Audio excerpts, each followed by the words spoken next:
My name is Peter Davison. I played the Fifth Doctor, and you're listening to the Five-ish Fangirls.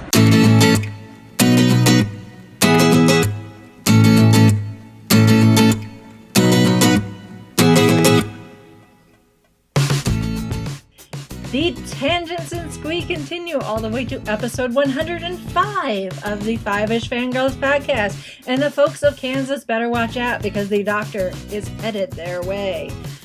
Welcome everyone to this week's episode of the Five-ish Fangirls podcast. So glad you could join us. Let's start off like we do every week where we're on the virtual table and see who's joined us this week. This is Brittany in Belvedere. This is Chrissy in Salt Lake City. This is Holly from Wisconsin. This is Mitch in Kitchener, Ontario. And this is Rachel in Indianapolis, Indiana. Hello, everyone. Hello. Hello. We are back at it again. And once again, we have a guest with us. So we're going to divert from our usual formats and hopefully get a little Doctor Who geeky. A lot Doctor Who. It's pretty much a guarantee we're going to get Doctor Who geeky here. So Wait, don't we do that every week, regardless of what we're talking about? Yes, that's true. So, but we do have a special guest this week. So, give a big Five-ish Fangirls welcome to Kieran, who is one of the folks in charge of Time Eddy, the Doctor Who convention in Wichita, Kansas. Kieran, welcome. Thank you for having me. Yeah. Obviously, it's a pleasure to have you. Yeah. Yes. Yeah, we should be thanking you because I'm sure you're up to your, eyebrows in convention planning, considering, Time Eddy is a little over a month away. So we're always thankful when event organizers can peel themselves away from the event planning to join us. So. Yeah, you're welcome. It's kind of nice to have a break, actually. Oh, good. I'm glad we could offer you a bit of refuge. I'm glad you think of us as a break. Yes. So let's start off by you telling us a little bit about yourself and how you actually ended up getting involved with Time Eddy. Well, I'm from England, so as a kid growing up, obviously you have to watch Doctor Who. So, as I got older, when I was a teenager, I was in a Doctor Who group, and then myself and a guy called John Dorney, who now is a big Finnish writer, we put on a convention when we were in high school. We were 15, 16 years of age, and after that, it went pretty well. We said, we'll do another one. So, 20 plus years later, I finally got around to it after coming out here to Kansas, where my wife's American. So, we ended up out here in Kansas, and, I'd kind of stayed watching Doctor Who and everything through all the years. But when I came here, I thought, you know what, let's just do a convention here. So, that's pretty much how I came to be at Time Eddy and in Kansas. Yeah, but imagine Kansas was a bit of a change from living in England. Yeah, I mean, it is a little change. The only thing I should mention was in between, I was in Florida for... Oh, wow. Oh, wow. Yep, that is a difference. Yeah, so actually coming here where you actually have different seasons and it's not just boiling hot every single day was kind of reminiscent of home to an extent. So it's quite nice. That's cool. So for those who don't know, why don't you tell us about obviously you had a hand in Time Eddy, but I if I'm remembering correctly, the first Time Eddy had a somewhat unusual start with a Kickstarter or Indiegogo or something like that. Am I remembering that correctly? Yeah, we did. We tried to do that to begin with, and then we kept having issues with Kickstarter, the website, and everything. So after we'd kind of got the ball rolling and said, hey, we want to do this convention in Kansas City, the website kept on crashing and kept on telling people we'd cancelled the event and all this kind of stuff. So it wasn't exactly the best start, because people would sign up and donate, then they'd get an email saying, hey, we've cancelled it. Then they'd get another one saying, no, we haven't cancelled it. So no. we decided that probably wasn't the best way to get going. So we kind of put the kibosh on that and kind of revamped a little bit, and then decided actually Wichita would probably be a better place for it anyway, just because down in Wichita, they show Doctor Who on the local PBS station, and they have a pretty substantial Doctor Who community, and all the people in Wichita hadn't gone through this whole Kickstarter rigmarole of signing up and then seeing it was cancelled 30 times. So we basically decided to kind of revamp it, take it down to Wichita, and, kind of it took off from there. Yeah, our brother podcast, the guys from Travel in the Vortex, which I know they're going to be at Time Eddy. That's actually how, at least I heard about the first Time Eddy was from them. They'd seen it pop up and were promoting your guys' Kickstarter, and then it disappeared, and then it reappeared, and then it disappeared, reappeared. So, yeah, I imagine that could be quite frustrating. So. Yeah, it's a little bit difficult to build credibility when it's like here today, gone tomorrow. Yeah. So, So in light of the whole Kickstarter thing, I know you said you moved it to Wichita just to kind of have a fresh start. How has the response been with it being in Wichita compared to what you were expecting to start it out with? Yeah, so it's a bit of a different dynamic because Kansas City is a much larger city. So if it had have been here, it probably would have been slightly oriented differently, more towards new Doctor Who, because here they don't have such a community of classic Who, but there's more people, and more people, means more people know about new Who.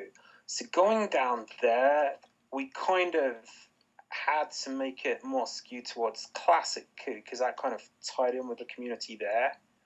Also, just because it's a smaller city, so realistically, you're not gonna have a megacon in Wichita, So taking that into account, we kind of more built it around what the local Whovian community could sustain, and we also were kind of proactive about reaching out to communities in nearby cities in Nebraska and Oklahoma who had, similar kind of strong classic Who groups. So we kind of pulled those people in, and then from there, anyone else who kind of came from around the country was kind of a bonus, which we actually ended up getting a lot.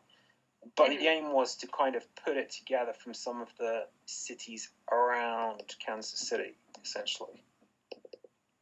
Okay. So, I don't know, I'm just kind of going through a thought process in my head, because I know Gallifrey 1 is kind of the big Doctor Who convention in the United States, at least, and I went to Galley 1 year, and then I haven't been able to get back just because tickets are so hard to come by. Like, if you don't get them within the first 5 minutes, you don't get them. And now I've kind of considered, well, I can't get to Gallifrey, and I live in Utah, and that was closer. Los Angeles is closer to me, but now I feel like I could get to Wichita. I could get to Kansas easily. So I guess my next question is, how has the growth of Gallifrey, or have you seen this kind of boiled over into the success of your convention? Has that been an impact at all, or have you noticed, or is that something you even think about? So you mean like the fact that Gallifrey's kind of so popular, has that helped us? It's gotten so big. Like someone like me, who before I would go to Gallifrey because it's closer to me, but now I can't. But Kansas, I could probably get to fairly easy, whereas I wouldn't be able to get to some of the East Coast ones. I guess does that help clarify my question? Yeah, definitely. Yeah, and we have seen that. We actually, funnily enough, we had a few people coming from Utah last time. But we've had people from Texas, for example, and Minnesota and Illinois who have in the past gone to Gallifrey, who, like you, have said it's kind of harder to get tickets and so forth, have well, last year anyway, and this year it's the same thing, have come to Time Eddy because they're like, hey, it isn't as big as that. It's not as hard to get tickets. But like that, you have a lot of classic guests and stuff like that. So yeah, to an extent, that has kind of helped to get some of that overflow from Gallifrey. I imagine your guys' location probably helps as well, because that area of the country, as far as Doctor Who specific conventions, isn't very well represented as far as I know, because you have Gallifrey 1, which is all the way over in California. You've got Chicago TARDIS, which is in Chicago, and I went to Chicago TARDIS one year, and as much as I enjoyed it, I hate traveling to Chicago. Right. And then you've got like Long Island Who, which is good for your East Coasters, and I think there's Hurricane Who down in Florida. So yeah, kind of other than Chicago TARDIS, that Midwestern part of the U.S. isn't really. I mean, if you're looking for a Doctor Who specific convention, you guys kind of have the hook on the market, I guess, right? As far as I know. Yeah, I mean, and that's true because the thing is, like I was saying before, I mean, Wichita itself isn't a massive city, but it's 5 hours from Dallas, which is drivable. It's and then you've got Texas, obviously going up north. You've got heading up to Minneapolis and cities like that. So yeah, definitely, it is a part of the country where there was kind of a gap in the market, as it were. I mean, there's a few like smaller conventions, but yeah, definitely for this part of the country, I think it kind of filled a void because, like you said, I know a lot of folks up in the Northeast going to Lee Who or Regeneration Who out in Maryland, but out here we don't really have a lot. We had Wizard World where they might throw in a couple of Doctor Who guests, but if you don't have like $600 to go to that or what have you, then it's kind of nice to have a Doctor Who convention specifically for Doctor Who. Yeah, we're actually considering how spread out we are. Obviously, with our introductions where we say where we are. Right. Yeah, we're pretty spread out, and actually we kind of have Time Eddy on our. I guess I should, quote unquote, short list for conventions because actually, with a couple of exceptions, none of us have actually ever met. Even though we've been doing this podcast for over 2 years, have been friends for even longer, and we kind of, like a convention would be an easy, excuse for us to get together and actually kind of meet. But considering our location, it's a little difficult. But actually, Time Eddy, even for me, even though Chicago TARDIS technically would be a shorter drive, it would mean going to Chicago, which I don't really want to do. But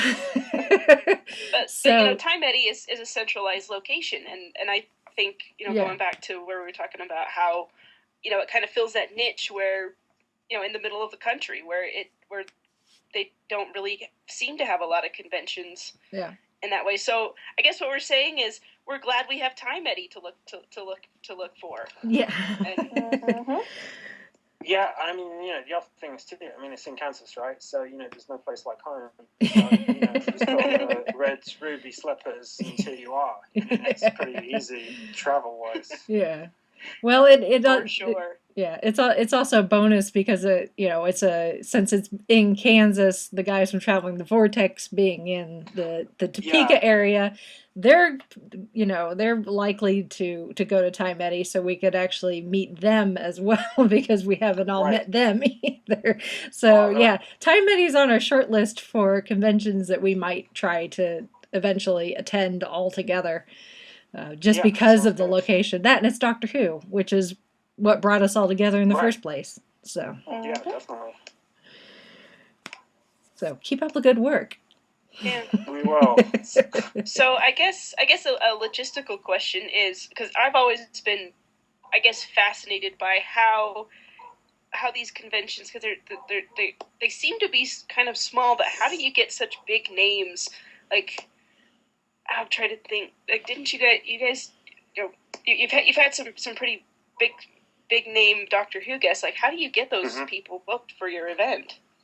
Well, I mean, there's different methodologies to it, right? So, I mean, part of it it's just going through agents. If it's people you don't know, you've never had any dealings with, there are all kinds of booking agents out there who handle these people, and basically you have to kind of go to them, negotiate with them, see if you can reach an agreement, and you go from there. The other part of it, though, also is contact. So I was kind of fortunate. Last time we did it, back from, I have a website of my own, which I've kind of neglected, Best British TV, but through that, I'd done a lot of interviews with actors and things.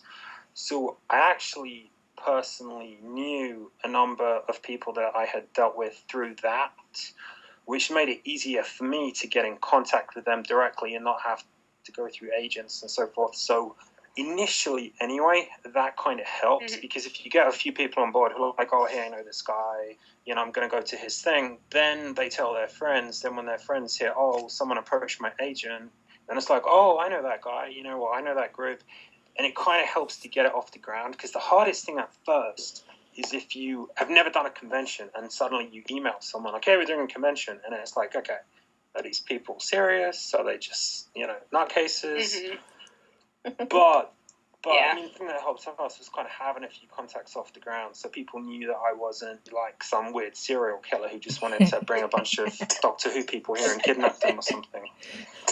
That's why Chrissy was really asking. She's trying to figure out how to get Peter Davison to, come to her house. Right. There was actually a sketch about that from a few years ago about people trying to kidnap Peter Davison. Really? I think it was on the BBC. Like, it was years ago. You can search it on YouTube. And that wasn't my plan.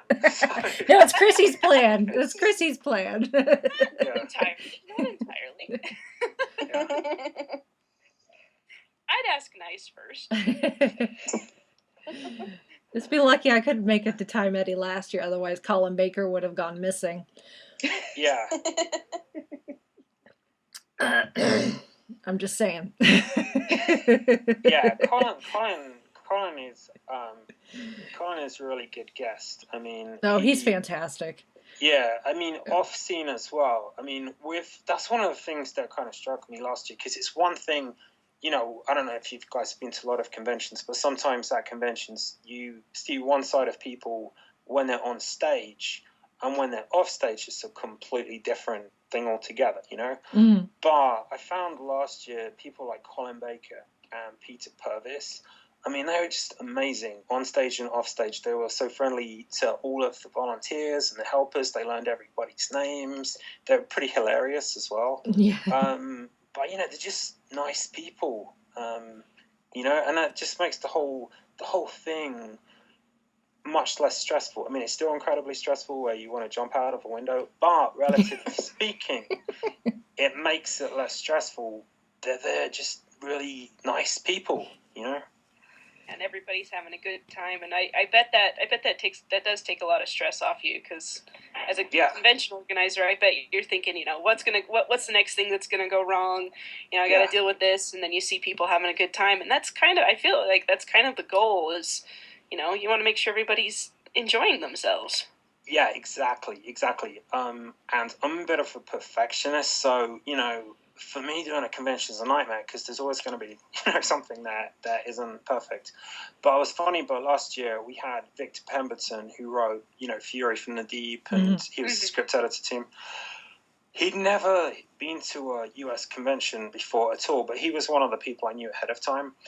But that poor guy, he was so nice, but he in the end he became everyone's agony aunt. So all these handlers, people doing check-in and stuff like that. Every time I saw him, he was sitting there putting his arm around someone like, oh, don't worry, this will be okay, or I'll help you figure this out.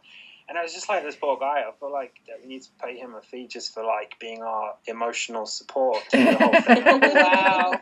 But he just, that's who he is, he was just wonderful kind of person to have there, just the nicest guy.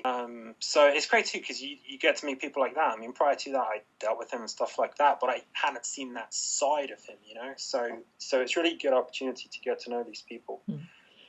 I found in general that pretty much the entire Doctor Who community, they're all pretty great people. Yeah, I've been fortunate to meet a lot of doctors, former doctors and former companions, and a lot of Doctor Who alumni, and I've yet to have a bad experience or hear anyone say they've had a bad experience with anyone. Yeah. There's just something about Doctor Who that they're just like really good people. Yeah, they are. I think that there's just something about doing the show, they just enjoy it, and they almost enjoy it as fans as well as being actors. But yeah, I mean, it's true. Even when years ago, the convention I did in high school, we had Terrence Dicks there and Barry Letts, and those guys were awesome because we used a science lab in the school as the green room, and I think it was Barry Letts just went out and bought, a crate of wine. And, England, the drinking age is younger, so this probably sounds worse than it is. But we were like, just sitting there, just chatting away, getting wasted, just drinking wine with Barry Letts and Terrence Dicks. And it's just like, I mean, we don't even know these guys, but, they're just, it's like his sort of uncle coming around, just like, hey, party time. And you don't get that with other TV shows, because I've interviewed people from, Downtown Abbey and stuff.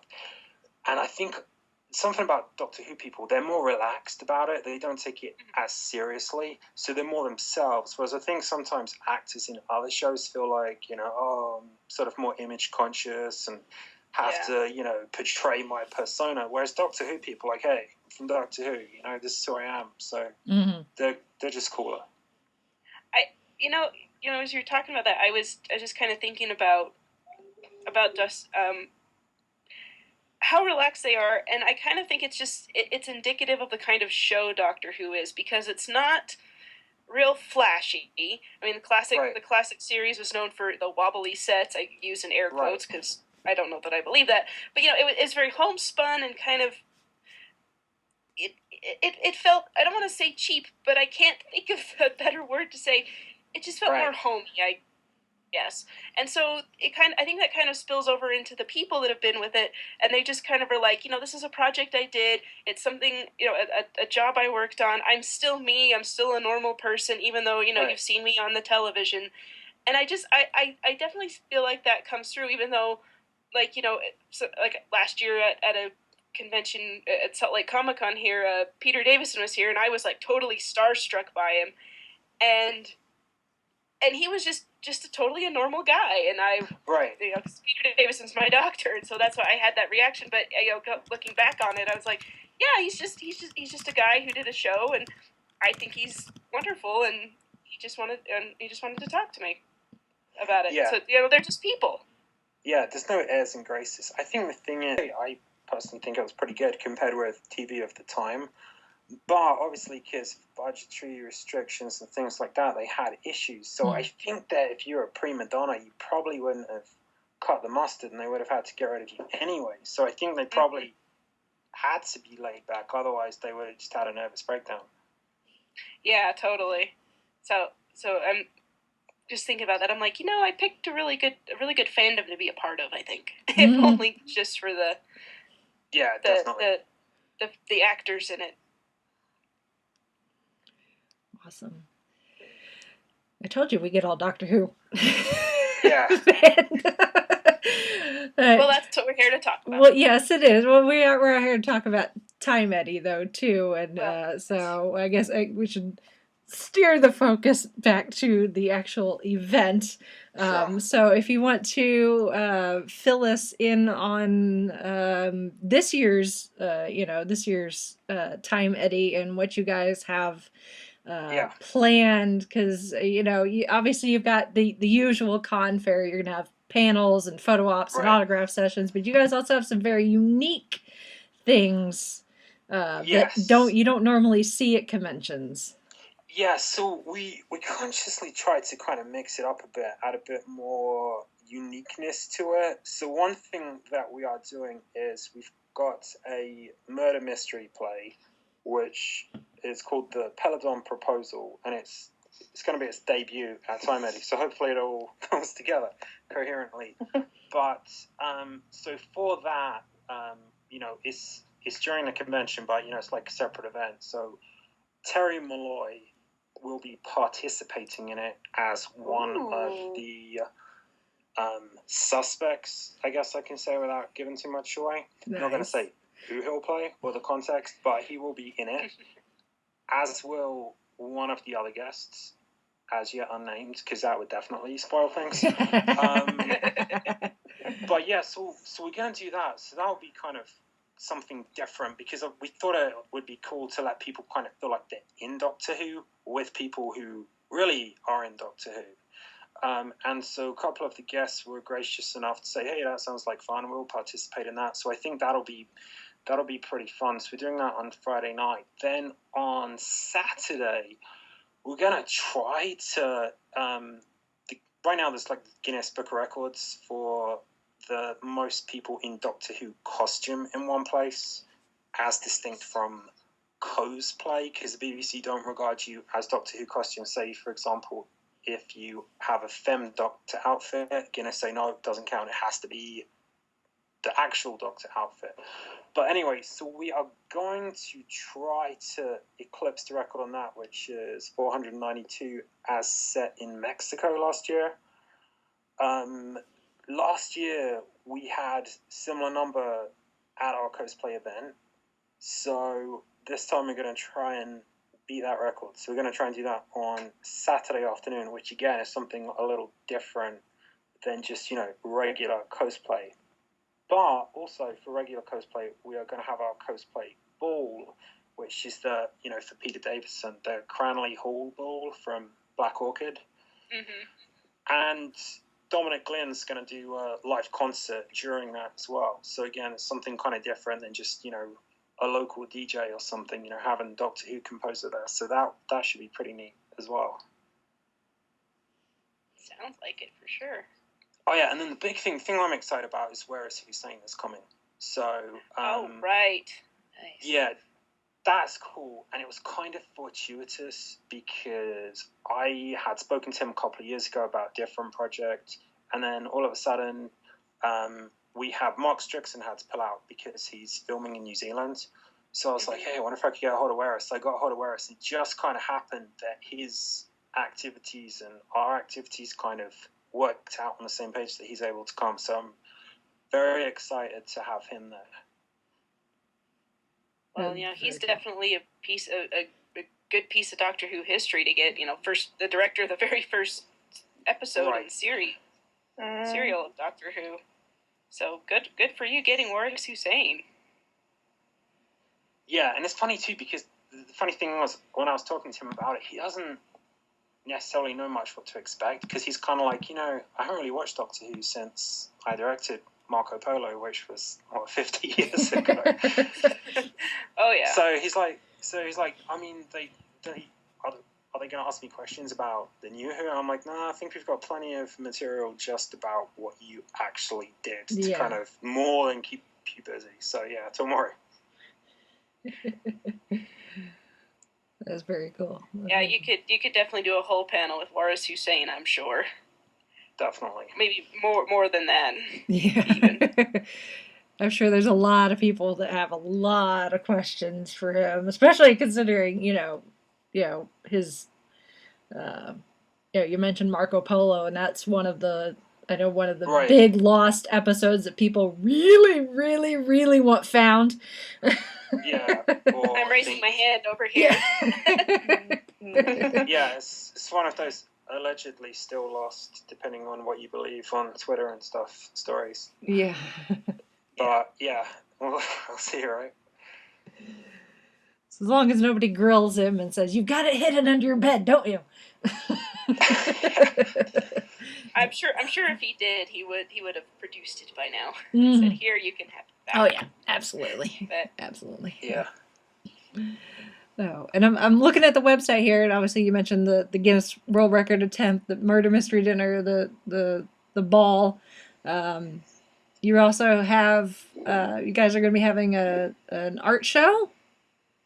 Yeah, we are. Wichita is one of those towns where there's a lot of artists, and a lot of them are Doctor Who fans. So we've decided to kind of combine both. We're going to have an art show, A, to exhibit, their work, but also B, to raise some money for a local children's home.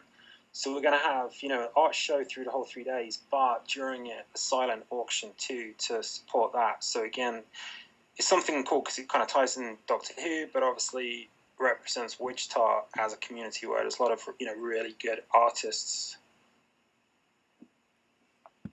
Very nice, very nice. I always like it when I see a convention, they do something with some sort of charity aspect to it.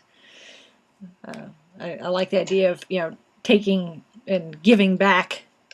Right, At the same exactly. time. Yeah, and I mean, I think that's the thing, because obviously it's Doctor Who convention, but at the same time, it is out here in Wichita, it is in Kansas. A lot of local people are helping us do it. So yeah, I think that's important, and really guests think it's important as well, to kind of, give something back. So yeah, we're excited about that also. And it gives you a good name within the community at large as well, because people think, oh, who are all these weirdos gathering in this one place, with all their costumes and eclectic knowledge of this bizarre little British TV show. But then you reach out and say, we want to help out somewhere in the community, and people are like, I don't know what the show is you're watching, but hey, you're good people anyway, so. Yeah, exactly. I think like most Doctor Who fans, like when we talked about the guests, I think most of the fans are pretty cool as well, I mean, most of them are pretty community focused, fun sort of people, so they're happy to, do anything to help out locally beyond just Doctor Who, which is really cool. For sure. Definitely. So at this point, there's still admission people can buy. You guys aren't completely sold out yet? Yeah, no, there's still admissions available, so everybody should buy tickets.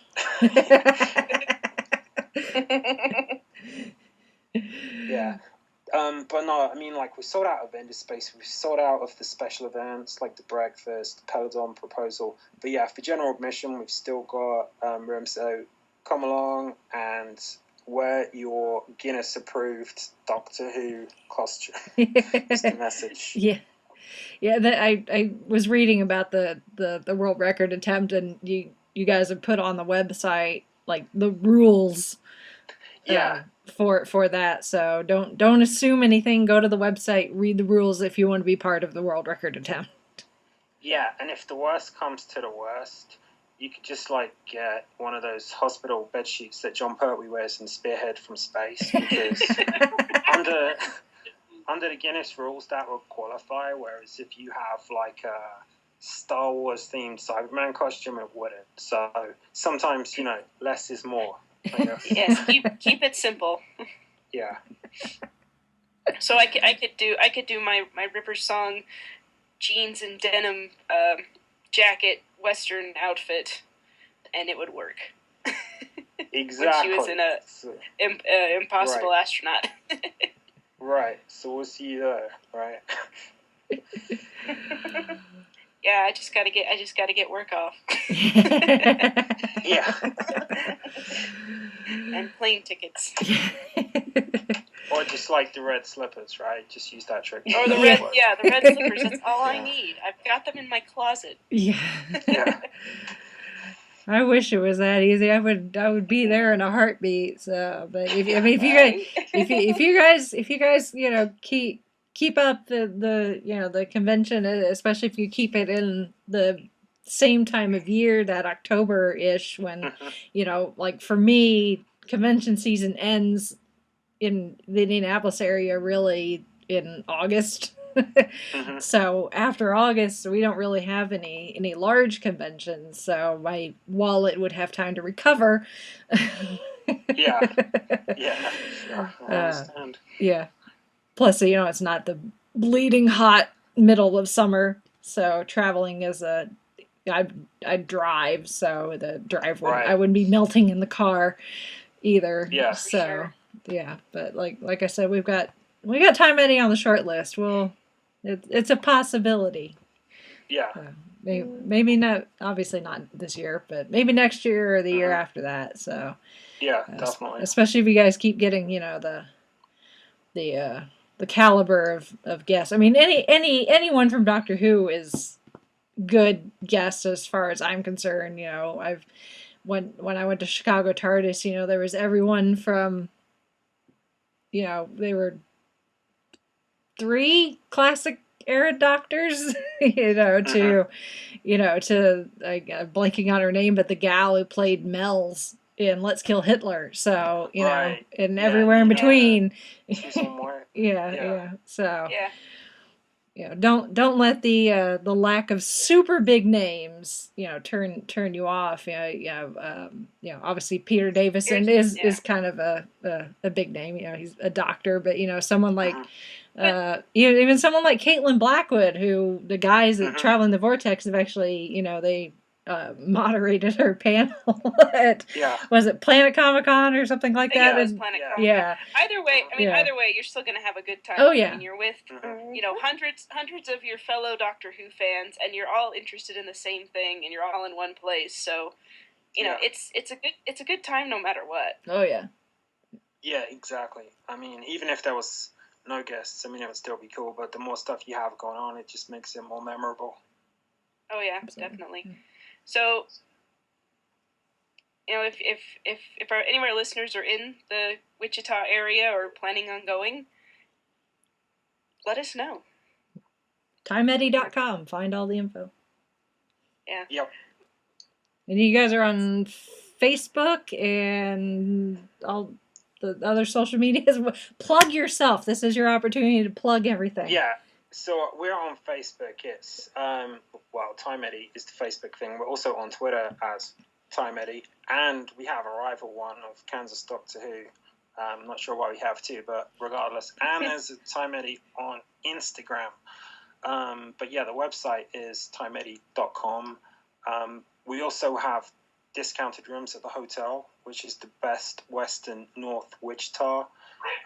If you get in contact with them, it's $20 less per night than if anybody who isn't a Doctor Who fan goes there.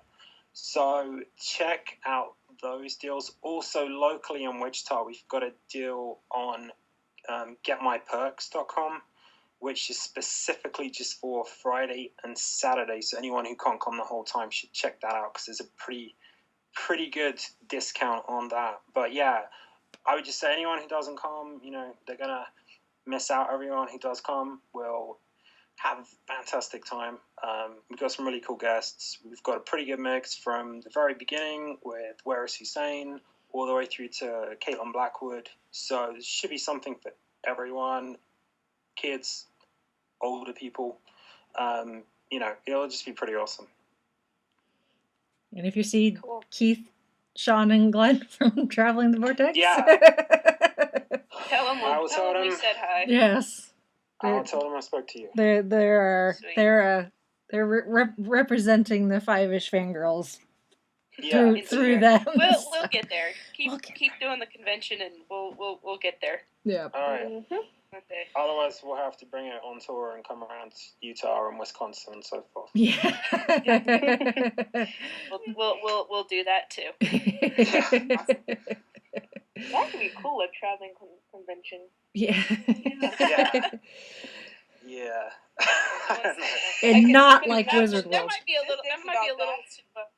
little too stressful for a convention organizer now. Talking to you, Kieran, about how I mean, unless you had like a whole train, like on a circus, and you could just unpack everything, sort of set up the circus and move on.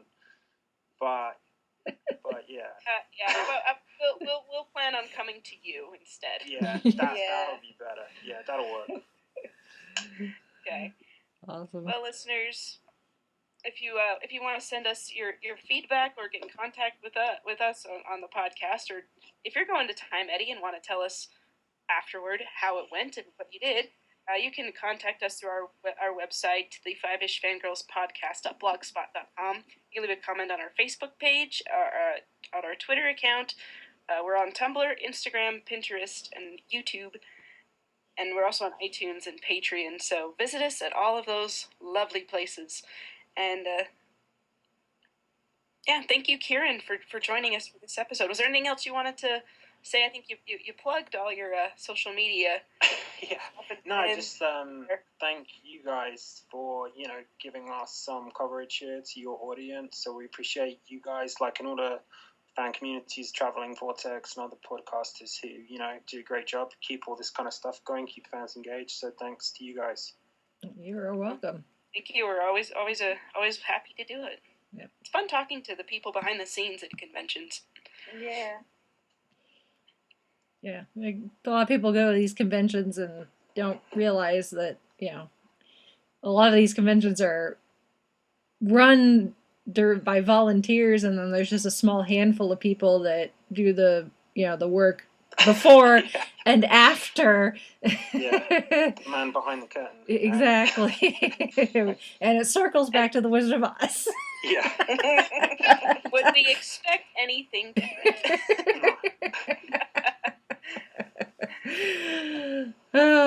All right, fabulous. We'll put the links to everything in the show notes so that folks can find it and read up and hopefully purchase admission and their photo ops and all that fun stuff. They can see the rules for the Guinness World Record. Yeah. Exactly. Costume. Exactly. All right. So, Fantastic. Fabulous. Well, thank you again, and thank you. yeah. I'm gonna head to gym, work off my convention stress for the day. That sounds like a great idea. Yeah. But anyway, it was really nice talking to you guys. Yep, absolutely. We enjoyed talking to you as well. Yeah. So. So we will let you run, and then we shall sign off for this week. All right. Have a great night. Thanks. You too. Bye now. This is Brittany and Beth saying goodnight. This is Chrissy saying goodnight from Salt Lake City. This is Holly from Wisconsin. Good evening. Mitch saying goodnight from Chicago. And this is Rachel in Indianapolis, Indiana. Somebody better ask Peter Davison, does he like The Wizard of Oz? That one's for you, Sean.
You have been listening to the Five-ish Fangirls podcast. Any and all movies, books, games, and other forms of media mentioned are owned and operated by their respective copyright holders. No copyright infringement is intended or implied.